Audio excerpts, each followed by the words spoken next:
Welcome to the Nuff Said podcast, an Agents of S.H.I.E.L.D. fan podcast. This is episode 3, The Asset.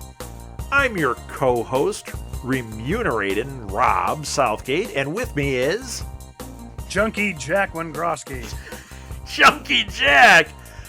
I had to practice, as you know, saying my name. You come at me with Junkie. Wow. So that was thanks to Word with Friends Word Finder. I actually used dictionary.com, and when I saw remunerating, I actually saw remunerator. I was like, oh, that's a good word. I got to do that one. And then I couldn't say it. I'm stumbling all over the place. What is a remunerator? Well, I don't know what a remunerator is, but what remunerate is there's two definitions here. One is to pay, recompense, or reward for work, trouble, etc. The second is to yield a recompense for work or services. Or I thought that was remuneration with an N. You know what? I did too, but I'm looking at it here. And it even has the way you say it, remunerate. Remunerate. Yeah. So maybe we're either saying it completely wrong, or maybe there's two words. Huh. I'm going to look up remunerate. That may be having something for the Facebook page. That's right. I'm sure people are going to be jumping right on that. Oh, I know what remunerate is. Yeah, so remunerate, Rob Southgate. That's me. For remunerate, there is Junkie Jack. Especially if you're a Breaking Bad, I don't know that I was going for that. For the Breaking Bad fans, I don't know that I was going that direction, but I'll take it. I like it. So, are we ever going to talk about Agents of S.H.I.E.L.D. or what here? I think it's time to start. Okay, I've got lots of things to talk about. Now, okay, I'm already going to break it. I'm not going to talk about Agents of S.H.I.E.L.D. first. I want to talk about something else first. I watched Iron Man 3. Really? Yes. In the Meet the Hosts back then, I mentioned how I hadn't seen it. It was the only one of those I hadn't seen yet. I've been kind of flying under the radar, hoping that you wouldn't bring it up. And this week I finally watched it. You know, it's funny because I listened to a bunch of podcasts where there's all this, hate about it. They didn't like how the Mandarin was handled. And they're like, yeah, it wasn't that great. You liked the movie a lot. I totally fall on your side with this. I loved it. I thought it was awesome. Oh, it was great. I mean, the way that they handled the Mandarin was just it was not only hilarious, but when he actually got to the bad guy, it was like it made it like even less campy. Yeah. Now, what did you think of that? Because the criticism, people were complaining that, it turns out spoiler. Turns out he's just an actor, and that he's, the Mandarin's really nothing. It's really this other guy. What did you think of that? Because I have a thought on what that really was going on, what was really going on there. Well, I think, it kind of took that. I think what was going on is a lot of times we see that, it's kind of like a bait and switch. We see something like what we expect to see the Bin Laden, or right. He was, he was creating the image of what we thought he would be. Right. The Mandarin, has this, old, kind of like 1950s Chinese vibe. It's a pretty racist character when you get down to it. It is, and it kind of took those preconceptions and it said, you know what, we're going to pander to that.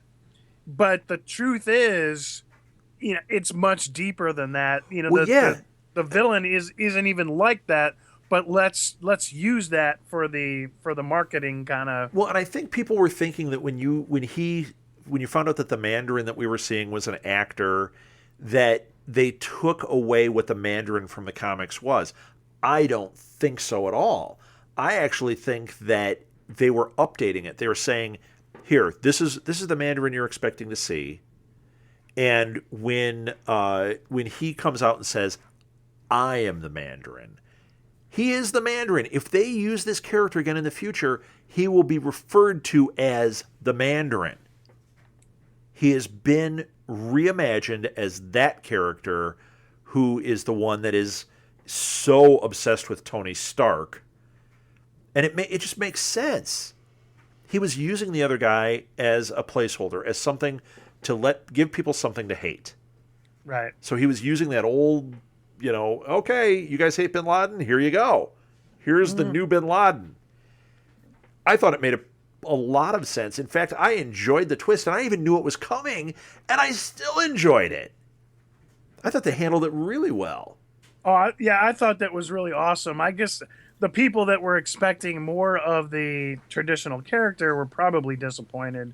Yeah, but you know what? You're not going to do that. I mean, does anyone really want to see somebody who looks like, like Jerry Lewis doing his impression of an Asian person? No. Because that's really what the Mandarin was that kind of like over-the-top, goofy, really not appropriate character. I thought that Ben Kingsley was awesome. I loved the voice he used. I loved how it changed when you found out he was this drunk actor. Yeah, just a British, just a British everyday guy. I didn't even know he could do that. Yeah, he just flipped it on and off. I thought that was great.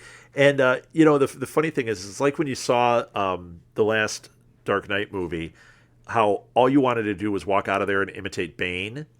All I wanted to do was the Mandarin after that. All week I've been going, "You never see me coming." Been doing it all week. I love it. That's it. All week I wanted to be the other man, the actor Mandarin. Hello. Oh, right then. I'm just sitting back having a beer. Yeah, we're gonna film this thing and fool everybody a little bit, but I'm just gonna kick off and smoke a little here. I loved that when Tony Stark finally gets to him and he confronts him, and Ben Kingsley immediately goes into, I didn't do anything, I'm an actor. And then he starts talking about his acting career. Like all this other stuff doesn't matter. I thought that was hilarious. And then he starts, in the middle of everything, if you watch him, he's more concerned with drinking his beer than he is with everything that's happening to him, because he's a lush. Oh, absolutely. All he wants is his little treats and his little recliner and whatever happens up to that, he doesn't care. Yeah. So anyone that was, upset that, well, the Mandarin, they changed him, he's not supposed to be like that. He wasn't the Mandarin. He wasn't at all. He's what we thought was the Mandarin, but really Guy Pearce was the Mandarin. And the Mandarin was bad. Absolutely. And I loved Pepper in this movie. I loved when Pepper wore the Iron Man outfit. I thought that was the coolest thing. At the end, it was even better when she doesn't need the outfit. Yeah, right. So right, when she had Extremis in her. Yeah, what are they going to do with that? Well, I don't know. Now that was another thing. People complained about the fact that Tony had Extremis in him and it pulled the metal away from his heart, so he doesn't need that thing anymore. People were saying, well, that ruins the character of Iron Man. I don't think that ruins anything. I mean, he can keep that thing. They didn't show that thing getting removed. That's still his power source. But now he doesn't have the fear of that metal going in and eventually killing him in his heart. Right. And you have to figure a guy that's been inventing things for really about the last 50 or 60 years in the history of the character, at some point has to figure out how to get the shrapnel out of his body. Right. Because all that was a stopgap when he invented it in a cave, Right. Okay. So that was it's 2013. This is not Charlie Brown never gets the football. Right. Charlie Brown got the football and spiked it. Right. Yeah, I really like that. Well, if you read the comics, there's the whole Extremis storyline, and Extremis is a really great story. I thought they handled it really well, and I'm glad I saw it when I saw it, because it made S.H.I.E.L.D. even better for me. Because I was watching it thinking, okay, that's clearly Extremis mixed in there with Gamma and everything. Like, it all was making sense from that first episode. I kept thinking about what you said about it being AIM. Remember the cop and that, and how you're like, well, maybe it's AIM or maybe it's Hydra. I was really thinking more Hydra. I think it's going to be, I don't know which one that is, but I think both of those are going to surface here. I think AIM, well, we saw the beginnings of AIM this week. So this week, we got our first birth of a supervillain. Right, yeah. Of course, And okay, now we got to get back because that's towards the end of the show. We haven't even we haven't even really started the show yet. yeah, right, right. Well, so okay, let's get into it. So So I'm going to open this. Are we there yet? Are we back to the beginning yes. where where they the truck gets thrown up into the air, slammed down, Oh, the that whole thing was cool. How he's driving the truck, and then the car pulls up, and at first I'm thinking, okay, whoosh, why is Shield here? And then that's who the truck driver was talking to, and then you see that SUV fly up in the air. just out of nowhere. I'm thinking, all right, where's the Invisible Man? Right, right. That's what I was thinking. Like, okay, what hero is it going to be that's invisible, or is it a character that's like Magneto that's controlling the metal? Because I know Magneto can't show up because he's not in this universe that they can work in. Although, Right. you know what, I want to say something about that. That's not true, or it might not be true. I was reading about it this week. The licensing is for the films, so technically, from what I understand, these characters can show up in Agents of Shield. Huh. How So do you figure? you could potentially see mutants. You may potentially see people from the Spider-Man universe. They could potentially be on Shield. They just can't cross over into the movies.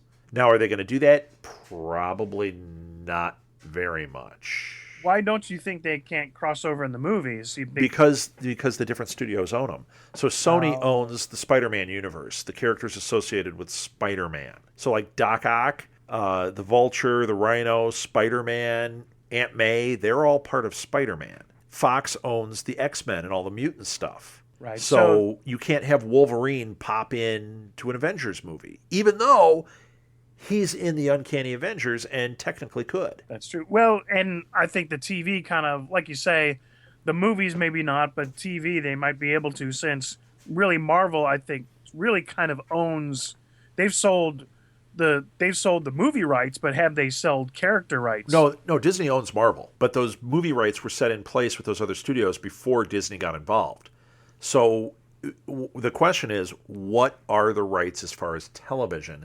And what I was reading is it looks like Disney owns the television rights, however they want to do it. So if they decided to do or have those characters appear in Shield, they technically could. But I think that they also want to be careful and not tick off a company because let's say they bring Wolverine in and they do an awesome episode and we're all like, oh God, it was Wolverine, it's great. First of all, there's no way Hugh Jackman's going to play Wolverine on the S.H.I.E.L.D. show because he doesn't want to screw up his relationship with Fox. So Okay. you're going to have somebody else playing Wolverine. Well, that messes with the continuity, and you know that they want to have continuity in case Disney and Fox can come to an agreement. Because, you know, Sony almost let Spider-Man be in the Avengers. There was Oh, almost a Spider-Man cameo. really? Yes. In fact, you know how they show the skyline and you see Stark Tower? I mean, all through the Avengers. Spoiler, Stark Tower is all through the movie. Uh, at the last minute, they made a deal. They were actually supposed to have the Osborn building. Huh. So the skyline would have shown Osborn and Stark Tower, but it just was too late in the game for them to make that work. Oh, bummer. So, I mean, that would have been, oh my gosh, would that have been cool if the Avengers were fighting and in the distance you could see Osborn Tower? That would have been really sweet. So, okay, so back to it. So now we see this truck go flying up in the air. I'm thinking it's some kind of either I don't know what it is, but I'm thinking it's because there was a rumor that there was going to be a supervillain this week. So I'm thinking, oh, this is the supervillain. Okay. But all we get is it's this little tiny ball. Yeah, that was pretty amazing. Of course, I really like the you don't even know what the truck is carrying. Just to back up 1 second before the little tiny ball is that when the commandos come up to open whatever's in the truck, this big giant truck, they bust in, they bust open the door, this this vault opens up and inside is the scientist. Dr. Hello, Franklin. Dr. Dr. Franklin Franklin. Hall. Hello, are we there yet? All right. And it goes to commercial. I was like, oh, that was awesome. Did you just do him as an English guy? Is he the Mandarin? Yeah, that was my He's Canadian. my Ben Kingsley. It did seem like a little. I want to hear your Canadian. He did have an accent. I want to hear your Canadian accent. Take off, eh? So everybody in Canada sounds like Bob and Doug McKenzie. Doug McKenzie. Absolutely. And you know that's true. Don't even try to argue it. Hello, I'm the Prime Iron Man hoser. I've got Gravitonium, eh? I'm the Prime Minister of Canada, you know. You take off, hoser. Take off, hoser. Well, they'd be angry Canadians, so they'd be indignant. So they'd be, mad. You just get out of our country there, Iron Man. I don't really appreciate you coming around here, eh? Oh, that's okay. Let's have a Molson, eh? What are you, a member of the opposition party? Take off, hoser. Oh, so now it's turning to Canadian bashing. Absolutely not. I'm not bashing. I love Bob and Doug McKenzie. You know what? We might be the last bastion of Bob and Doug McKenzie love. I could watch Strange Brew anytime. I think they need to make Strange Brew too. Well, I talked about this on another podcast, I think, or it might have just been we in my real life. We talked about that on the last Input Junkie. Yeah, they were going to do one that was Bob and Doug McKenzie meet the werewolf. I think about that. I literally think about that on a regular basis. Like, why didn't this happen? And you know what? They could never really get two other actors to play those characters. There are guys that would do it, but that's a tough one. They were like classic. Like, you're not going to get two guys that do the Abbott and Costello bits the right way because they're not Abbott and Costello. You're never going to get the right two guys to be Bob and Doug McKenzie. Yeah, if you plug the Bob and Doug McKenzie formula into that, it would be perfect. I'll tell you what. You definitely don't want to hire the two of us because we just did the two worst Canadian accents ever. No, it's got to be Bob and Doug McKenzie. Oh yeah, it's got to be them. It can't be like Bill and Ted's Excellent Adventure, and then by the third one, it's you don't even see the original Bill and Ted anymore. Or well, yeah, actually, Rick Moranis has just come back to acting, so there is a chance. Yeah. We could get it. Now they could do one where they're the dads and we get, do that same old kind of thing. But you know what? I don't care if they do something cheesy like that because it would work for this. Here's my proposal is the next Satellite Input Junkie where we kind of go we've gone way off topic. Okay. But let's reference back to that. And we will do a Satellite Input Junkie on this, and I think we should develop this further, and maybe even start a Facebook campaign to get this started. So wait, what is the Satellite Input Junkie about? Is it just about Bob and Doug McKenzie, or is it about what is it? It'll be Bob and Doug McKenzie meet the werewolf, and then we're gonna start a Facebook campaign. I don't get. What are we going to talk about? Are we just going to be like guessing what the story is, or are we going to create all the movies we want to see Bob and Doug McKenzie in? You're just going to have to go to Input Junkie Podcast. I'm on Input Junkie Podcast. I'm so confused. Well, when we get there, you'll absolutely know. All right. So we've got so let's get back to the balls. Back to the balls. So Dr. Franklin Hall is in a truck, eh? Right. Take off, eh? And he was a priority red. I thought that was interesting. That's something I like on this show is they love to throw these terms out and they have all this jargon and priority red. Now we know what a 084 is. Now we know what a priority red is. I love it. It's funny, like people that retire from the Army, after I retired, I was going through a TAP class, and they said, okay, don't refer this Was Gregory Hines teaching that? No, it was actually Nick Fury. I didn't know he was a dancer. No, it's the TAP class is it's a retirement class for retiring Army. Okay. And the TAP, it's one of those military acronyms, much like, a red code Priority red red. and 084. Well, they talk about, what to do and what not to do. Like, don't really refer to it as a retirement because, it's more like a transition with a small pension because people think, oh, you're retired. So Yeah, you're done. You never have to work again. That's not true. right. That's not true. The pension is very small and it'll cover, maybe a car payment or two, but that's pretty much about it. But one of the things was they were going through some resumes and this girl, pulls her aside and, because she's given a lot of this other lady has given a lot of these classes. And she says, do you know what this is? This guy has Nokia all over the application. And to be honest, I'm Nokia-icked out. I've pretty much had it with this. What is Nokia? Exactly. Well, that's what she's trying to figure out. So she gets the VA representative over, and it's non-commissioned officer in charge. And it's funny because, when you get into these, like in the Army acronyms, and, so everybody starts talking in these acronyms, and then you start doing that outside. And people don't know what the heck you're talking about, because you have like your POV.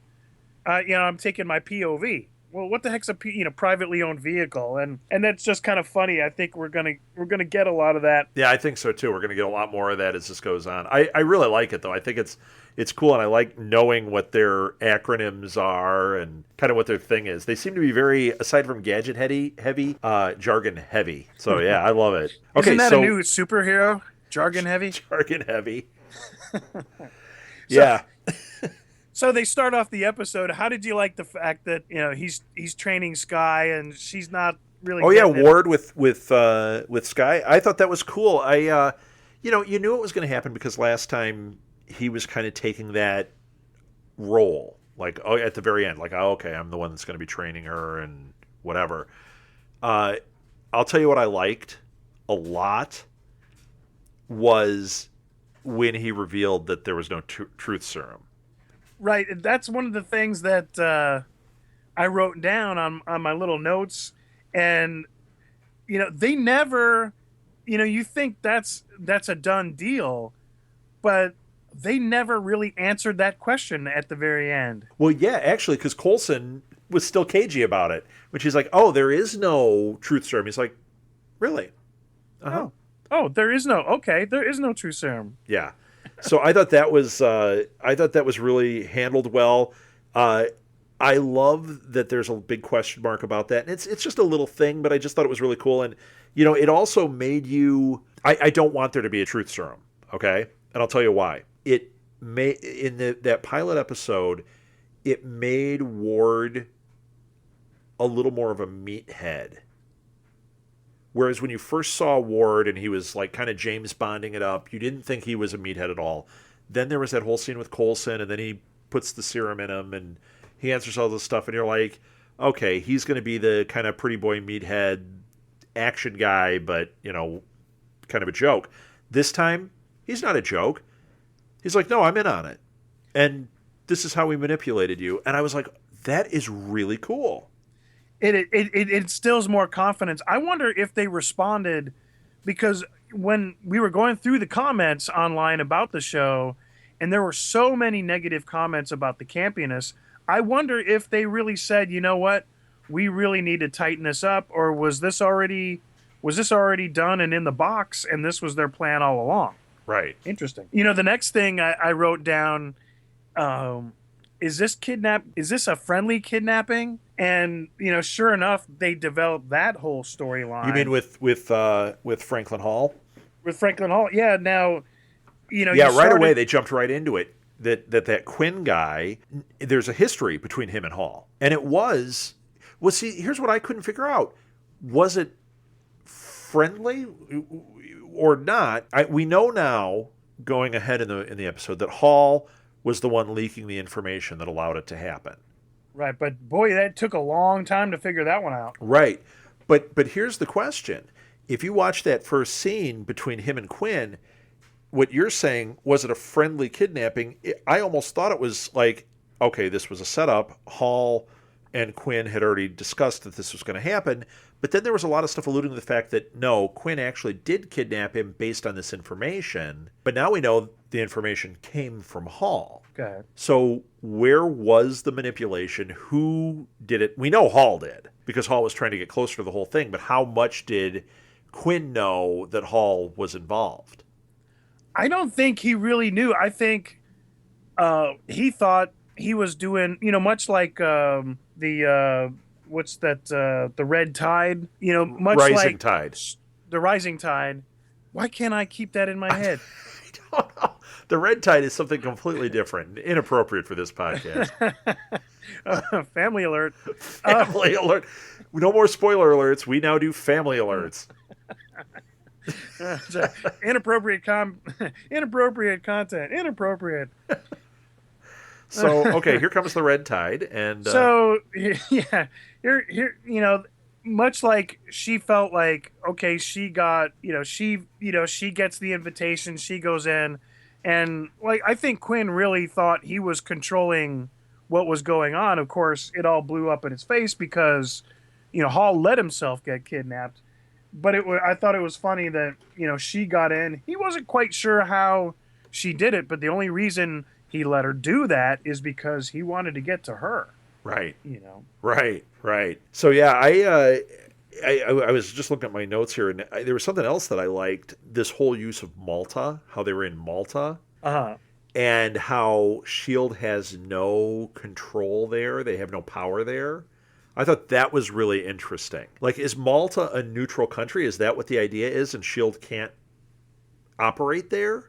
Right. I think it was the international law part, because much like the CIA, I think they kind of consider, like homeland territory kind of thing. And if you can kind of get outside of that, they really don't have jurisdiction. Although, much like a lot of covert operations, that isn't, I don't think that's always the case, but I think that's how they set it up. Right. So it's basically that kind of, physical manifestation of an offshore account. Right. Yeah, I don't know. I just enjoyed all of that. I enjoyed that they were getting into that. Now there are places where S.H.I.E.L.D. cannot operate. They have to be covert. They have to come up with other ways. The whole thing of Skye being the one that could get in there because she's not officially S.H.I.E.L.D., I thought that was a good idea. It seemed a little 80s TV show to me at that point. You know what I mean? How so? I mean, I thought it was good because, she got, she went in the back door, got in, into the operation. It provides her worth to the team because they said, she just doesn't fit here. She just doesn't fit. Yeah, and you thought she was going to flip too. Right, but that's the point. She's there because she can do the things that they're not allowed to. Yeah. Here's what I mean. I actually liked all of that, and I liked the idea. Like, when I step back from it and think about it, I liked it.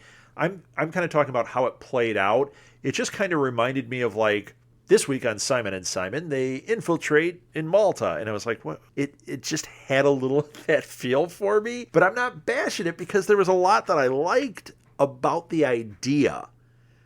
You know what I mean? Right. I hope I'm getting that across right. I did like when Quinn... See, and once again, this would have been a very... not to bust on Simon and Simon, but this would have been a very Simon and Simon move. She pulls the butt out of her ear and she drops it in the glass. And, you're like, okay, she's flipping now. Because last week we saw that she was still working with Rising Tide. I actually liked that whole sequence. I liked that she was in there. You thought she was wavering. And this is a Joss Whedon show. I mean, very likely there's somebody in that camp who is going to waver, who is going to turn. And there's probably somebody who's going to die. And I thought, okay, he's setting us up. She's the one who's going to waver and or possibly die in the first season. You know what I mean? I don't know. I mean, you have so many ways to go. You've got, what's her name? Melinda May getting back into combat. And, yeah, how about her saying she's done driving the bus? Right. She, because he thought, she's had enough. He says, no, I want back in. Yeah, I'm ready. Right. They show him, that whole muscle memory thing with the weapon, and he can't figure out why he's having trouble reassembling a pistol that he's never had problems before.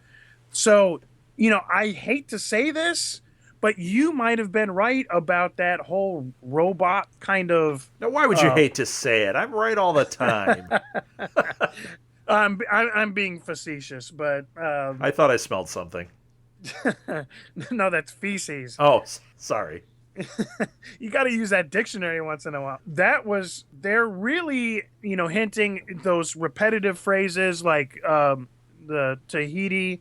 Was it Tahiti? Where Tahiti. Where did he go when after Tahiti. he was killed? He kept talking about Tahiti. Well, okay, so let's talk about that for a minute.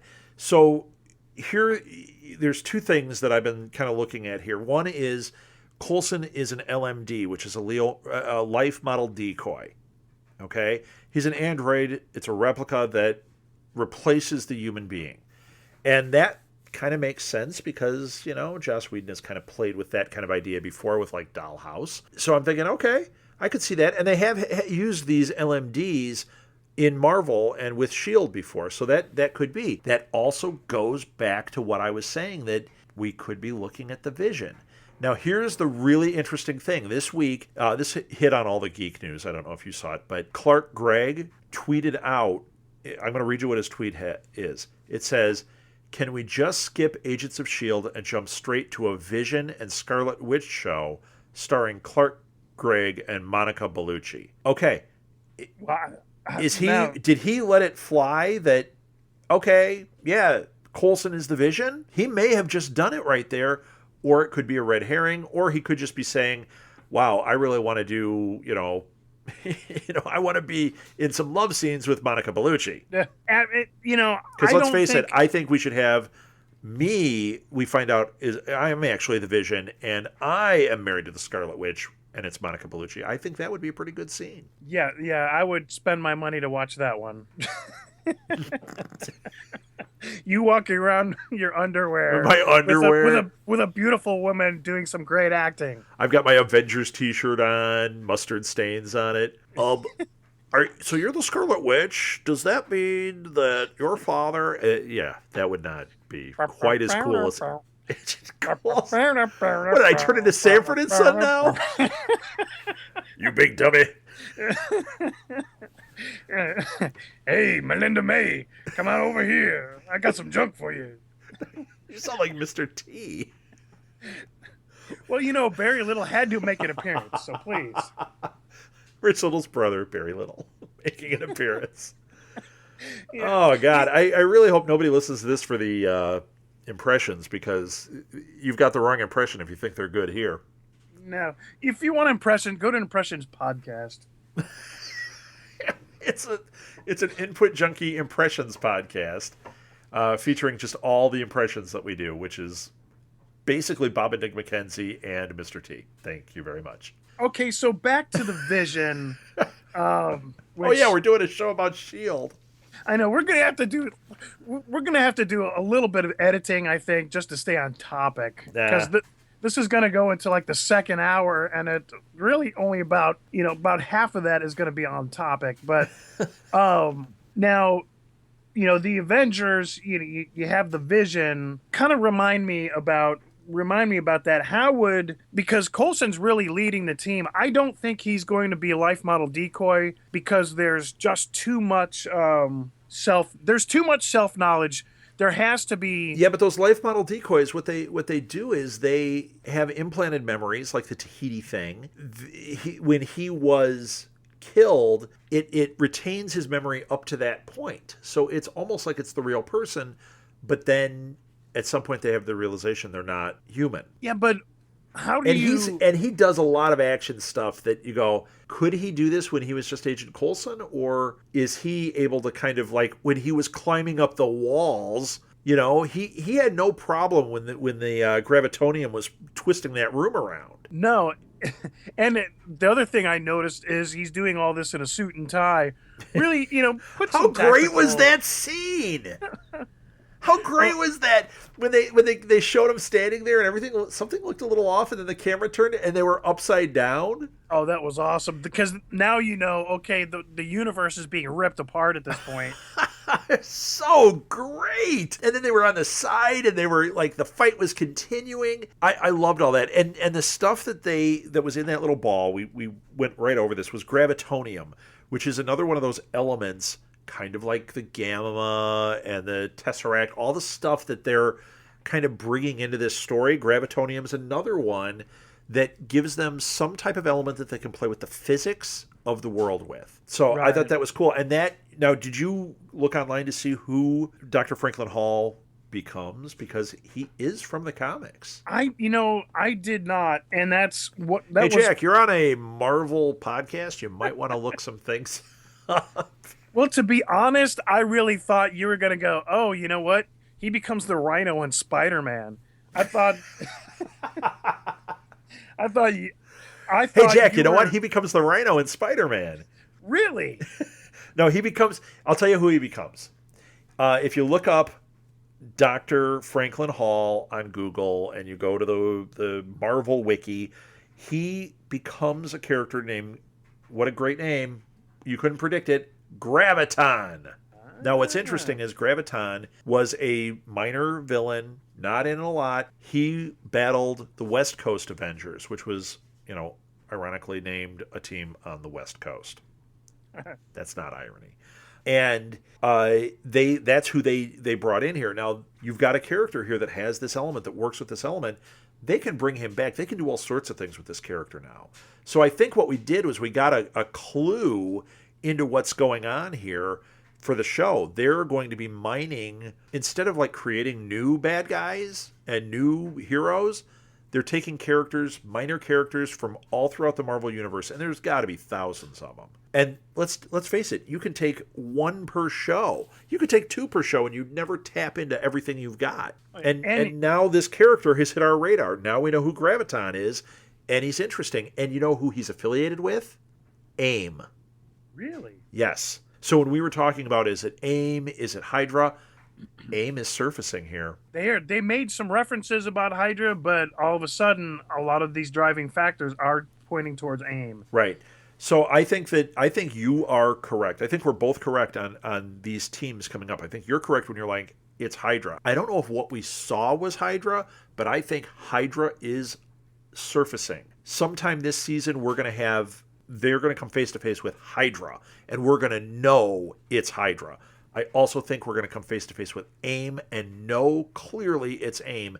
Now you've got two familiar bad guys, two big groups of bad guys that we're dealing with, and all the villains associated with them, like Graviton, are now part of it. If he's associated with AIM, they now have Gravitonium as an element that they can use to disrupt things, to cause trouble. So I thought that was exceptional. I was really in with that idea of, let's see the birth of a supervillain. If we keep getting the birth of a supervillain or the birth of a superhero, the show's going to get really boring. But every once in a while, like this, awesome. I was totally in. And here's the great thing about Graviton, and I went back to Wikipedia here and the Graviton comics, and this thing, he kind of comes in and out of existence. It seems like about 5 or 6 times. They have him. He describes himself as a walking black hole.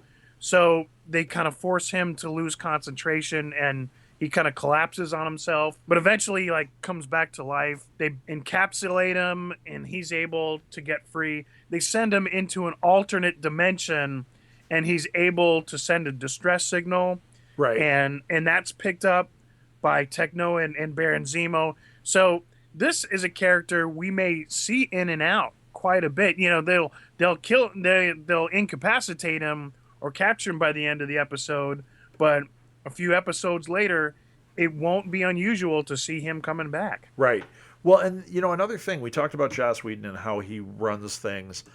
It also, since these are minor characters, I don't think he's above killing them. I think that, we may see, now we saw at the very end, Graviton, his hand pushing out of the Gravitonium. They don't know that he's in there yet. So we have a Graviton story that is going to happen. But take this minor character, have him hunt him down, and he actually gets killed.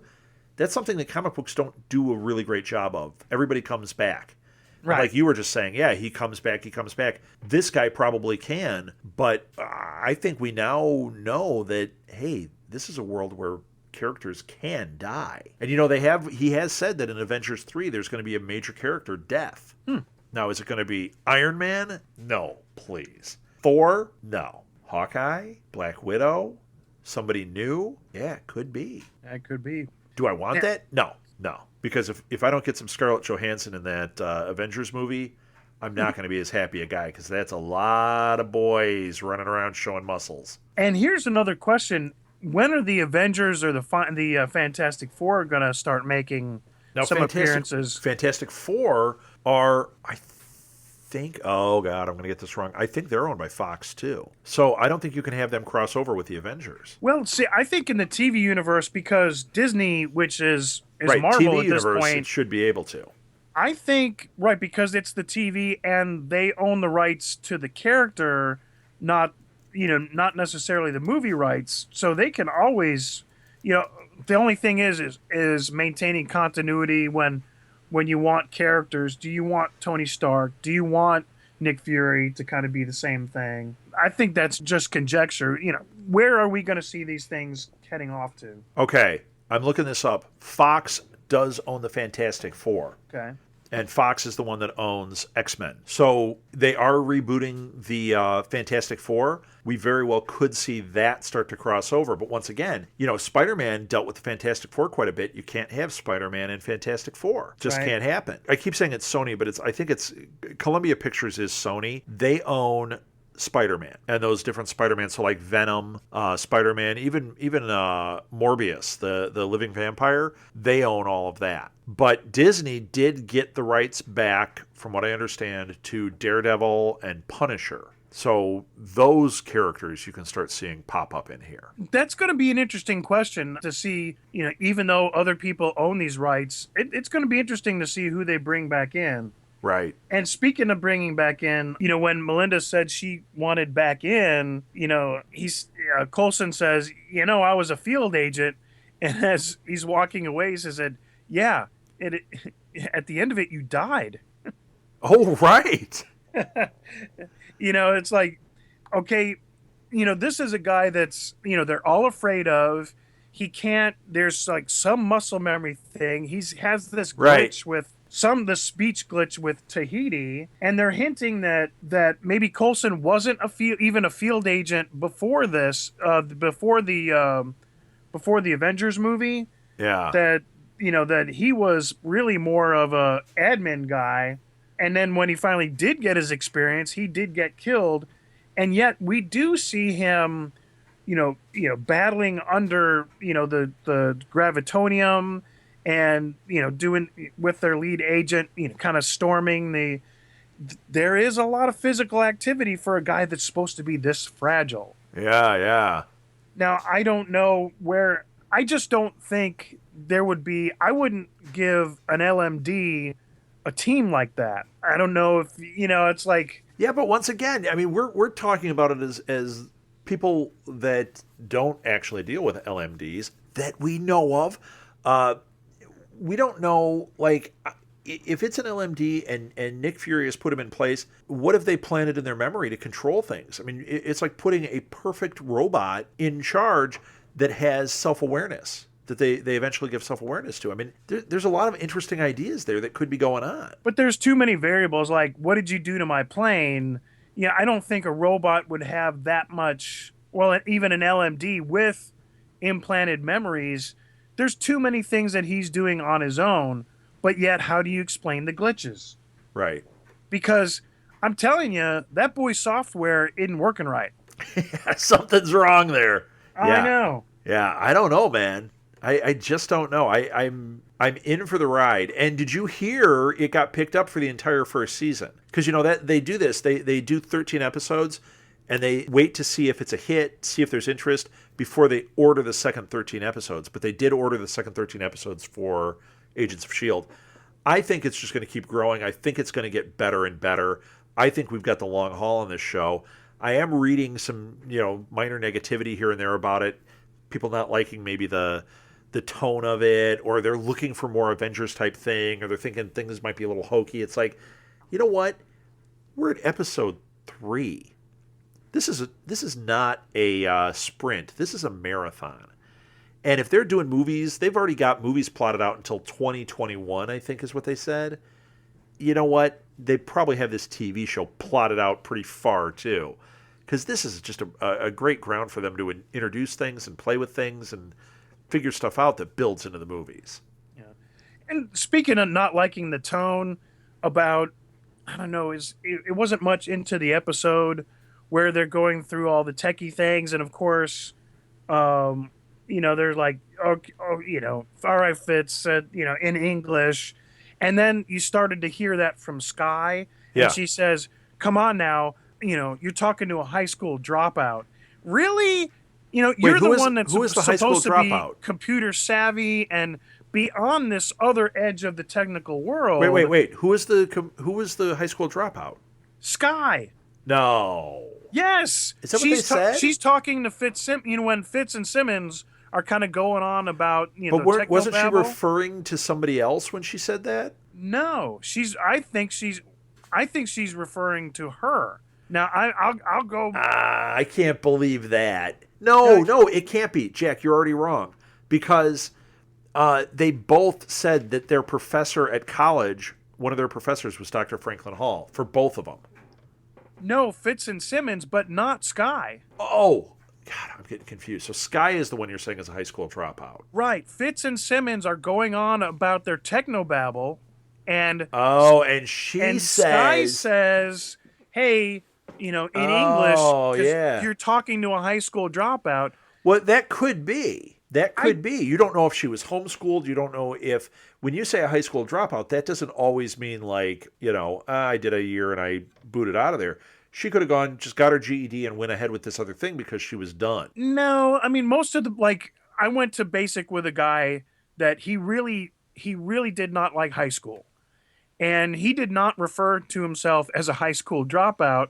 What he said was after about 3 years, he got out and then got his GED right away and went straight to college. Now, if you talk to him, he doesn't, or anybody from homeschool, they never say, oh, I'm a high school dropout. They said, I was homeschooled. They're trying to kind of dumb her down a little bit, and I don't think that works. Yeah, no, I don't want to see her dumbed down. I like her being super smart, but I don't mind her being street smart. If they can elaborate on that a little bit more, I can deal with it. But I don't think you need to be a high school dropout and a computer genius to say, okay, I don't want that to be set up as the street smarts. She's already, she's in the rising tide. She's kind of in that the movement, let's not get government too big kind of thing. And that kind of fits her profile. But to me, the high school dropout thing it lost me. Sure. But I did like Skye's defining moment. Skye and Ward start their training. Right. And she starts asking him about his defining moment. And of course, that's where a lot of the episode starts. And what I did like about that is by the end, Skye did find her defining moment. She found usefulness for the defensive maneuvers, being able to take that. But in the end, when her life was really in danger, she took that part of the training, but she couldn't pull the trigger. Right. And I think now she wants that. She wants to be able to do that. Right. She wants to have that in her. But once again, we still don't know with Skye 100%. Yes, we saw that defining moment, but did we? She still could be working with Rising Tide. She may be gaining those skills, but in the end, she may betray. Well, that's true.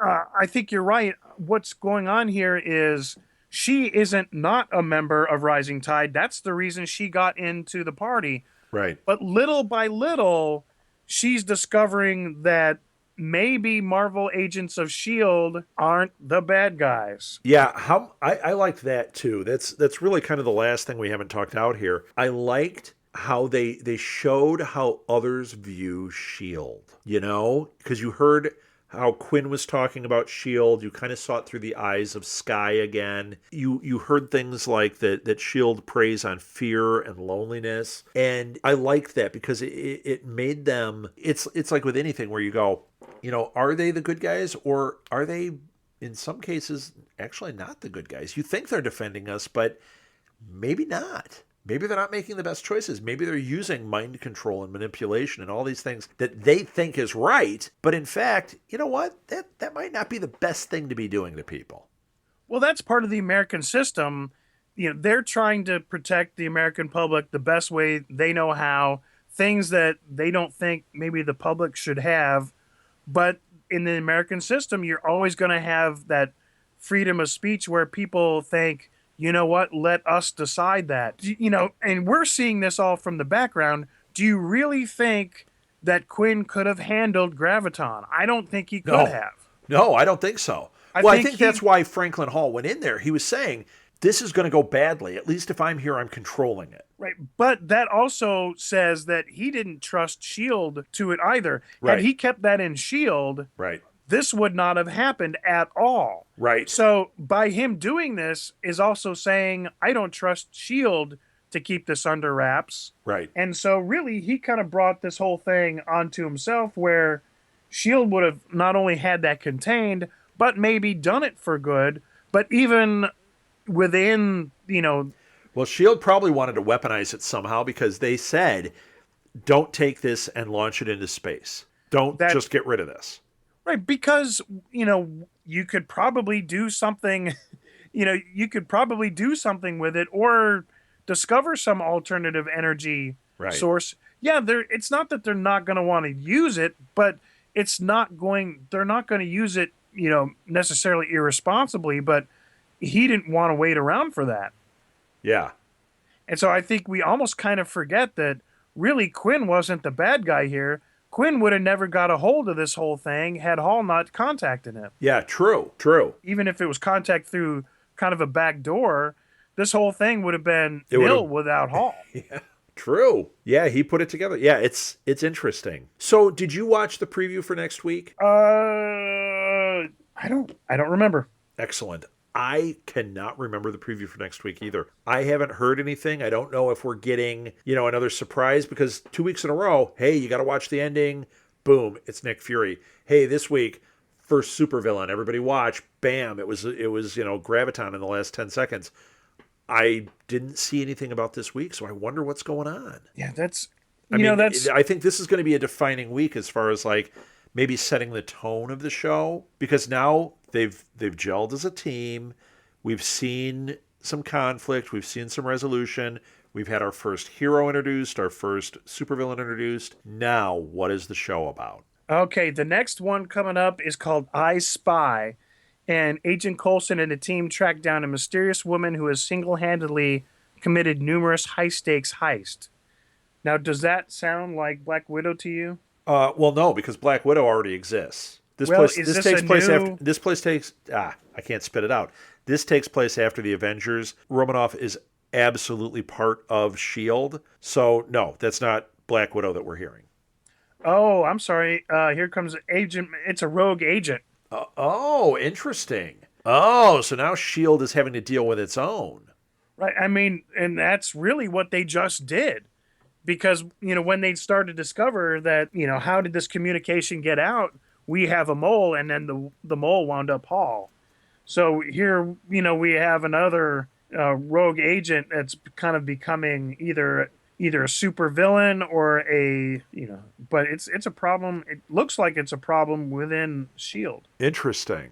Interesting. Yeah, I was actually looking this up too, and it says that there's some secret that is tied to her identity that could stand as a real problem for Coulson. Oh, Melinda May, you mean, or the? No, this rogue agent. Ah. So is it going to have to do with what happened to him with Tahiti, or is there something from his past that maybe we don't want this talked about? Right.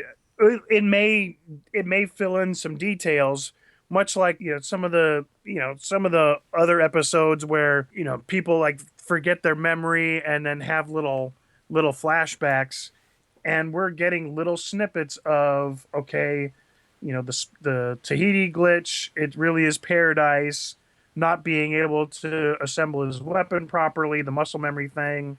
And then, maybe they're going to start adding another element of somebody from his past, and maybe he doesn't remember at all. Yeah. It's like, okay, what's up with you?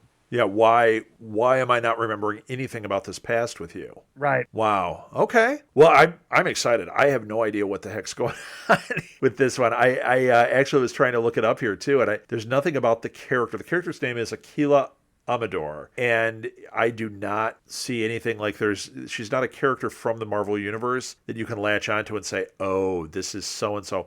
But it does say she's got superpowers. Interesting. So what's that about? It could be a new character, or it could be who could it be within the Marvel Universe? Yeah. Oh boy. Oh, I'm excited. Cannot wait for episode 4. It's going to be awesome. And now we know we got, after that, at least 20 more episodes because it'll go to the full season, which is awesome. So that's exciting for us. Yeah, I am down with that. And I think that's it. Jack, did you have anything else that you wanted to say? No, I think that's about all we got. We've got, really what we have, a bunch of questions about where this whole series is going, and now some conjecture about what the next episode is, and that'll pretty much take us to this Tuesday, 8 o'clock Eastern, 7 o'clock Central. Wow, Jack, nice commercial for ABC there. Thank you. So I hope I got the station right. I know it's ABC. So that's it. Let's wrap up this episode of Nuff Said, an Agents of S.H.I.E.L.D. fan podcast and all things Marvel-centric. So, okay, let's get a little business out of the way as we wrap things up. First of all, you can follow us on Facebook. Please like our Facebook page. Tell your friends to like our Facebook page. Today I'm going crazy from this. I saw there's another podcast that had 10,000 likes showed up today. Okay, we have like 20. So, we got some work to do. Everybody out there, this is your assignment. Like our Facebook page, give us reviews on iTunes, write reviews and do the stars, 5 stars are greatly appreciated. But even if you don't like us, reviews. Tell us so we can make the changes that we need to make you a fan. And share us on your Facebook page. Share us on your Facebook page, tweet about us. We want to get some momentum going. And really, the more people we get liking on the Facebook page, the better off it is for us, because then we can see actually where things are going and what we need to do to improve the experience for people. On Twitter, you can follow me at rsouthgate, and I talk about all the different shows we have coming up and about S.H.I.E.L.D. stuff and all sorts of stuff on there. Jack, you've got a Twitter. J. Wengrosky, WENGROSKY. Awesome. So make sure you follow us, and we'll make sure we tweet some things out. A couple quick little bits of business. This week, we have 2 new shows coming on, maybe more. The Deranged podcast is starting, hopefully Monday or Tuesday. It should be up live on iTunes. That is a podcast about American Horror Story. And right after that, we have Biters, which is a Walking Dead podcast that's starting up. And, of course, we're still developing The Killing. That hopefully will be up this week as well. Those are the 3 that are right hot on our heels right now. So there you go. Please follow those, like those. Check out Input Junkie. This week we did an Input Junkie satellite that Jack hosts, where a question was posed to us about how do you introduce Star Wars to your kid. And we broke down our different ideas on how you would do that. It's a lot of fun, and that's been getting a lot of reception. And this week we've decided we're doing another one all about horror movies. And Jack, you were naming one about Bob and Doug McKenzie that made no sense to me, but we're going to do it! We're going to figure it out! That'll be the next Satellite Input Junkie podcast. Satellite Input Junkie. Things off topic. Yes. And this week we are also going to be posting a special Halloween episode of Input Junkie, which will be a lot of fun too. We haven't done a theme before, and this time we're giving it a try. So there you go. There's all my business laid out there. For the Nuff Said podcast, I am remunerating Rob Southgate. And I'm Junkie Jack Wengrosky. You can say that again. This is the Nuff Said podcast, part of the Input Junkie Network, which is brought to you by the Southgate Media Group. That's it, everybody. Until next week, go out, watch some S.H.I.E.L.D., read some comics, see some superhero movies. Nuff said. Nuff said.